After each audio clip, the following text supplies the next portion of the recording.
Décomposer un nombre en produit de facteurs premiers. Tout nombre entier non premier supérieur à 2 peut s'écrire comme un produit de facteurs premiers. Cette décomposition est unique si on ne tient pas compte de l'ordre des facteurs. Ça, c'est la propriété fondamentale de l'arithmétique. On va voir sur un exemple comment est-ce que ça fonctionne. On souhaite donner la décomposition de 84 en produit de facteurs premiers.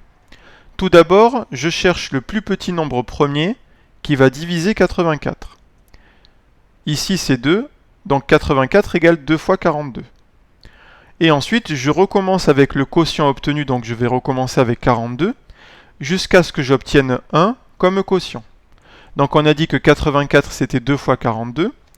Je prends le 42 et je recommence. Je cherche le plus petit nombre premier qui divise 42. C'est encore une fois 2, puisque 42 c'est 2 fois 21. Je recommence avec 21. 21 c'est 3 fois 7. 3 est un nombre premier, donc j'ai appliqué la première règle. Je cherche le plus petit nombre premier qui a divisé 21. 21 n'était pas divisible par 2. Donc j'ai pris 3, 21 est divisible par 3, parce que 21 égale 3 fois 7.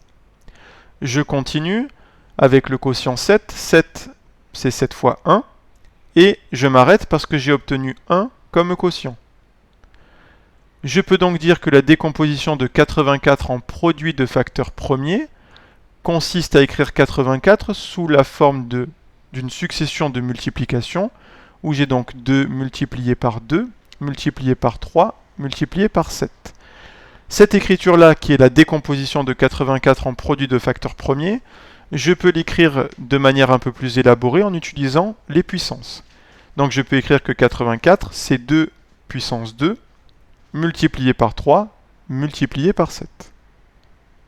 On dira donc que 2 puissance 2 multiplié par 3 multiplié par 7 est la décomposition en facteurs premiers du nombre 84.